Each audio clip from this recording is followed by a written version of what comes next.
after tonight, Arsenal, of course, have got Spurs away at the weekend. Their last 3 games after that, home to Bournemouth, away at Manchester United, home to Everton. If you're going to win the Premier League, do you need to win all of those games, including tonight? I believe so, yeah. I think you're going to have to.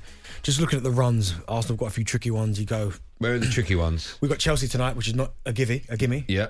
The North London derby, Tottenham. Yep. Old Trafford. Yeah. But you're playing a Chelsea side, right, that are really poor without Cole Palmer. That's a fact. Okay, they were poor at the start of the season, and we just about scraped. Remember, 2-0 down. Okay. Just about got a point. You're playing a Spurs side where you can never really understand what's going to go on. Yeah, but they will do everything they can. Of course. Those players should be dying on that pitch. Exactly. So that's difficult. And Old Trafford, Arsenal's record at Old Trafford isn't great at all. Imagine it. See, this would be awful for me. If we stop you winning the Premier League, I'll be devastated. Imagine if we stop you and Liverpool win it. Oh, that'd be awful. Blame you for that. Yeah, I'll take the blame. It'd be difficult to. Even though Arsenal's record, I mean, they've not been beaten by Chelsea since 2021, and that was what 1-0. No, sorry, 2-0 to Chelsea. Yeah, and I think if I can remember rightly, that was quite early on in the season. Lukaku scored one. Was that when the ball come across the goal line? And Reece James, I think, got the other one. Yeah, I think so. That was when we last got beat. But since then, I mean, Arsenal have beaten 4-2 at the Bridge, beaten 1-0, beaten 3-1 at home. It's been relatively comfortable for Arsenal of recent times, but there was a period where Chelsea had the dominance over Arsenal for a long spell. You know what's bizarre is you and I have spoke about this game today here. We've spoke about it in the meeting. We spoke about it this week, like yesterday, building up to it. Not once have either of us said Chelsea could win this and then ruin. If they win tonight, Chelsea, are Arsenal's title hopes over? Pretty much so, yeah. I know, again, mathematically it's not, but Arsenal have to win this game. And Chelsea have been better against better teams, but if you've got aspirations, but we said the same thing against Villa. Like, that was the perfect opportunity where Man City had won. Liverpool dropped points against Palace. Yeah. And you go, here we go. And you get beat 2-0 by Aston Villa. Then you get beat by Bayern Munich. You're thinking, how's the reaction going to be? They reacted really well against Wolves. I wouldn't say it was the most tough game. It was at Molineux, right? I wouldn't say it was the most fluid performance, but they get the goal just before half-time, and then the rest of the game's comfortable. Yeah. Another test tonight. Huge test. The Arsenal gaffer Mikel Arteta has been speaking ahead of this game tonight against Chelsea, live and exclusive right here on talkSPORT. He was asked about increasing pressure on Man City by playing before them.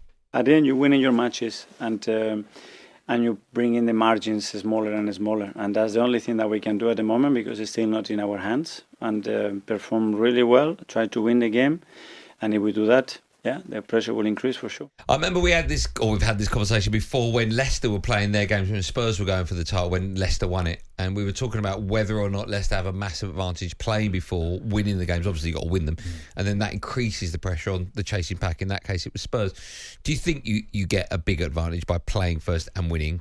Yeah, because then, okay. Do you know, in this perspective, it is a big advantage because Arsenal play first, winning their games, getting the points on the board. It does put pressure on other teams to make sure they pick up their results. But maybe not so much Liverpool, but it's certainly with Man City. They've done that before. Where they've had to just keep going, keep winning games, and they've managed to do that to win the title. But all Arsenal can do is concentrate on their own performance, keep winning their games, and the rest will take care of itself. You're hoping that Man City and Liverpool drop points elsewhere. But all you could do is focus on yourself. This is interesting. I've said numerous times that Chelsea are practically a one-man team.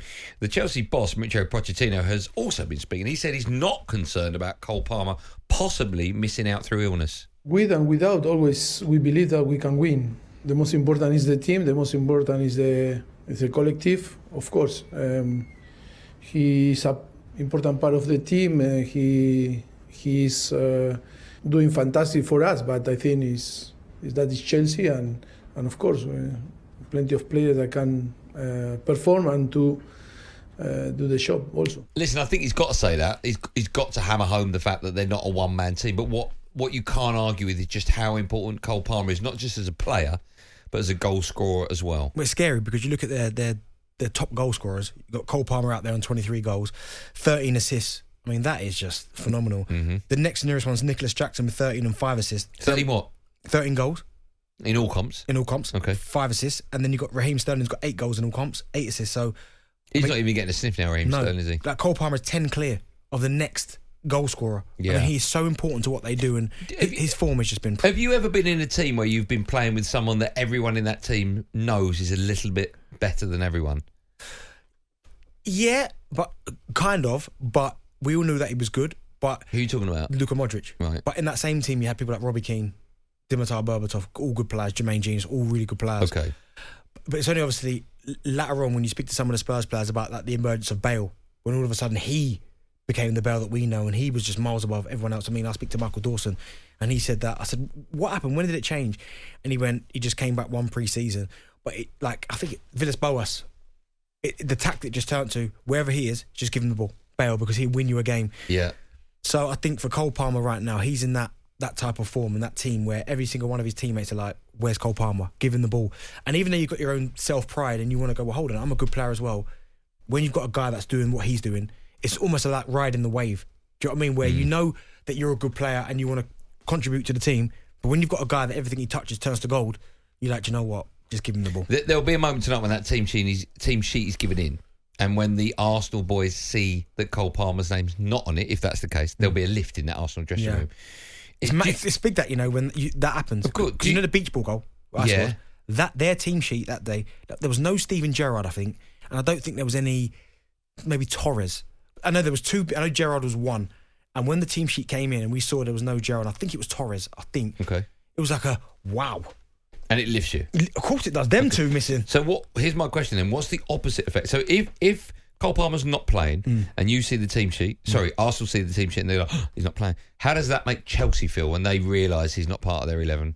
Yeah, they'd be gutted, but again, they'll know already when they're Chelsea players because they've been working. I know, but that moment when they find out he's not in the team, they're like, oh, okay. Well, the whole speeches have began around, come on boys, we need to do this. Not that he's irrelevant, but they won't be kind of speaking about, listen, Cole's not there, so it'll be like, right, he's not playing, just get on with it, this is what we've got to do. And Pochettino will try and allude to that not too much pressure's heaped on Cole Palmer. They are a team. Do you know what I mean? So, but Arsenal would have been preparing all week that Cole Palmer would play, and if he's not, then it's a bonus. We're going to take calls on this in just a moment. So what's going to happen? But you're going, right? Yep. You've just bought some. Can I say? Some what? The stuff you just showed me. Well, no. That was. I mean, my boys have wanted the Arsenal kits for the longest time. Can I say how much it was? Yeah, it's embarrassing. So you bought your boys. How old are they? They're young. 5. 5. 2 home Arsenal kits. 2 home Arsenal kits for 5-year-olds. Yeah. How much did it cost you? Like £200. Isn't that disgusting? Disgusting. Isn't that disgusting? You don't get I must no badges on the sleeve and no numbers on the back. Well, you got to pay for badges? Yeah, of course you have. What are you talking about? Like Premier League badges. You don't have to pay for that. Yeah, of course. How much is a Premier League badge? I mean, I can't remember how much it is, but you have to pay for it. That's disgusting. Yeah. And also, I think you can pay for either Champions League numbers or Premier League numbers. That's disgusting. Isn't that disgusting? Yeah. So you're going tonight? I can't wait till they drop Nutella all over it as well. Do you know what I mean? Drop their breakfast all over it. How are you feeling ahead of the game? What's going to happen tonight, Bentley? I think Arsenal will win, but I don't think it'll be as straightforward as people think. It's all about that first goal, right? If you score in first 15... it's not about the goal. No, but I think that will settle you down. It's about the start. If Arsenal come at the blocks really quick and put Chelsea on the back foot, then it could be a more comfortable game. Yeah. But if it's a little bit... I mean, I remember going back in the last season, Southampton at home. Oh, yeah. Were you 3 down in that? No, remember we went... What was the game you were 3-0 down? I think it might have been 2-0 down. Right. First of all, Theo was... Theo... Yes, right. Against Arsenal. Come back with legend. And Alcaraz scored so quickly, Ramsdale gave him the ball. Yeah, I remember. That was like, here we go. You need an early goal to settle the nerves. Yeah. What would the score be? We'll take calls. What would the score be? 3-1. No, 2-0. 2-0. Okay, but you'll win by 2 clear goals. Yeah, I think so. I think if Cole Palmer's not playing, you'll score 4. Yeah, but he's not a defender, so what does that mean? I know, but you'll have more of the ball. But have more of the ball anyway. I just think he's important to their success. Okay. I think my point is, if he's not playing, I think you smash him. Well, Declan Rice, first tackle, smash. Get excited. They should play that in the dressing room. talkSPORT Drive. Super opinionated sporting debate. Monday to Friday afternoon from 4 on AM, on DAB, via the talkSPORT app and on your smart speaker. talkSPORT.